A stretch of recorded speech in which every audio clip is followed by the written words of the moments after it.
ایک پرانی حکایت ہے، کسی بادشاہ نے کانچ کے نکلی ہیرے اور اصلی ہیرے ایک تھیلی میں ڈالے اور اعلان کیا کہ کیا کوئی شخص کانچ کے نکلی ہیروں کو اصلی ہیروں سے الگ کر سکتا ہے۔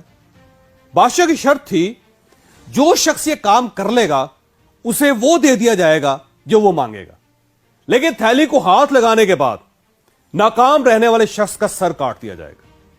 لوگ محل کی طرف دوڑ پڑے، لیکن کوئی شخص کامیاب نہ ہو سکا۔ یوں انعام کے لالچ میں سر کٹتے رہے، لوگ مرتے رہے۔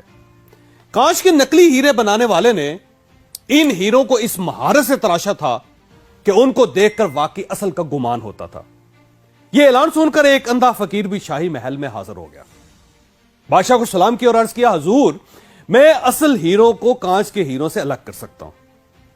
بادشاہ نے کہکا لگا اور کہا، یہ کام تو آنکھوں والے نہیں کر سکے، تم کیسے کرو گے؟ کیوں قتل ہونا چاہتے ہو؟ لیکن اندھا فقیر ہر شرط ماننے کے لیے تیار تھا۔ بادشاہ نے تھیلی اس کو پکڑا دی، اس نے ہیروں کی تھیلی اٹھائی، دھوپ میں بیٹھا اور ہیروں کو فرش پر بکھیر دیا۔ وہ تھوڑی تھوڑی دیر بعد ہیروں کو ہاتھ میں پکڑتا تھا اور پھر نیچے رکھ دیتا تھا۔ ایک گھنٹے بعد وہ بادشاہ کے سامنے حاضر ہو گیا۔ اس کے ایک ہاتھ میں اصلی اور دوسرے ہاتھ میں کانچ کے نکلی ہیرے تھے۔ شاہی جوریوں نے دونوں ہاتھ کے ہیرے دیکھے اور تصدیق کر دی کہ اندھا واقعی جیت گیا۔ بادشاہ بہت حیران ہوا کہ جو کام آنکھوں والے نہیں کر سکے وہ کام ایک نابینا کیسے کر گیا۔ بادشاہ نے اندھے سے دریافت کیا، تم نے اصلی اور نکلی کی پہچان کیسے کی؟ اندھا بولا، حضور یہ تو بہت ہی آسان کام تھا، میں نے ہیروں کو دھوپ میں رکھ دیا تھا، جو ہیرا تپش سے گرم ہو گیا وہ نکلی تھا اور جو گرمی برداشت کر گیا اور ٹھنڈا رہا وہ اصلی تھا۔ بادشاہ نے اندھے کے علم کی تعریف کی اور انعام و اکرام سے نواز کر رخصت کر دیا۔ اچھے اور برے، اصلی اور جعلی شخص میں بھی یہی فرق ہوتا ہے۔ جو شخص زندگی کی تپش سہ جائے، برداشت کر جائے حالات کو، وہ اصل ہوتا ہے۔ آپ جب تک اپنی برداشت نہیں بڑھاتے، آپ یقین کریں کہ اس وقت تک زندگی میں آپ آگے نہیں بڑھتے۔ اشفاق احمد صاحب فرمایا کرتے تھے، جس طرح چائے کی اچھی پتی کا اندازہ گرم پانی میں گرنے کے بعد ہوتا ہے، بالکل اسی طرح اچھے انسان کا پتہ مشکل حالات کے دوران ہوتا ہے۔ یہ جتنا برداشت کرتا جاتا ہے یہ اتنا ہی اچھا ہوتا چلا جاتا ہے۔ میں نے کسی کتاب میں ٹالسٹائی کا ایک واقعہ پڑھا تھا۔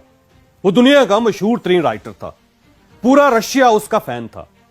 وہ کسی جگہ جا رہا تھا، اچانک ایک شخص اسے ٹکرایا اور اسے برا بھلا کہنے لگا۔ ٹالسٹائی آرام سے سنتا رہا۔ وہ شخص اسے گالیاں دے دے کر تھک گیا، ہف گیا۔ تو ٹالسٹائی نے اسے بتایا کہ میرا نام لیو ٹالسٹائی ہے اور میں آپ سے معذرت چاہتا ہوں۔ اس شخص کا منہ کھلے کا کھلا رہ گیا اور وہ اس کا ہاتھ چوم کر بولا، جناب میں تو آپ کا بہت بڑا فین ہوں، آپ نے مجھے اپنا تعارف پہلے کیوں نہیں کروایا تھا؟ ٹالسٹائی نے ہنس کر جواب دیا، میں آپ کو اپنا تعارف کیسے کرواتا، کیونکہ جب سے آپ ملے ہیں آپ مسلسل اپنا تعارف کروا رہے ہیں۔ ہماری برداشت میں ہمارا تعارف ہوتی ہے، اور یہ وہ تعارف ہے جو شیشے کے نکلی ہیرے کو اصلی ہیرے سے الگ کرتا ہے۔ آپ اگر تھوڑی سی تپش، حالات کی معمولی سی گرمی سے تپ جاتے ہیں، آپ کو معمولی سے مسائل، تھوڑی سی پریشانیاں اندر سے ہلا کر رکھ دیتی ہیں، آپ لیٹ جاتے ہیں، آپ چھوٹی چھوٹی باتوں پر لڑنا شروع کر دیتے ہیں، تو آپ پھر نکلی ہی رہے ہیں۔ آپ پھر اشرف المخلوقات کے سٹیٹس پر پورے نہیں اترتے۔ اور آپ اگر حالات، مشکلات، مصیبتوں اور فکروں کے گرم سورجوں کے باوجود ٹھنڈے رہتے ہیں، آپ اگر پگھلتے نہیں ہیں، تو پھر آپ اصلی ہیرے ہیں، آپ پھر انسان کہلانے کے قابل ہیں۔ چاچے میرے دوستوں، میرے بھائیوں، اگر ترقی کرنا چاہتے ہو، آپ اگر زندگی میں آگے بڑھنا چاہتے ہیں، تو پھر آپ اپنی برداشت بڑھائیں۔ آپ پھر لوگوں اور حالات کو برداشت کرنا سیکھیں۔ آپ باہر کی گرمی کو اپنے اندر کے انسان تک نہ جانے دیں۔ آپ یقین کریں آپ دور تک جائیں گے اور کوئی شخص آپ کا راستہ نہیں روک سکے گا۔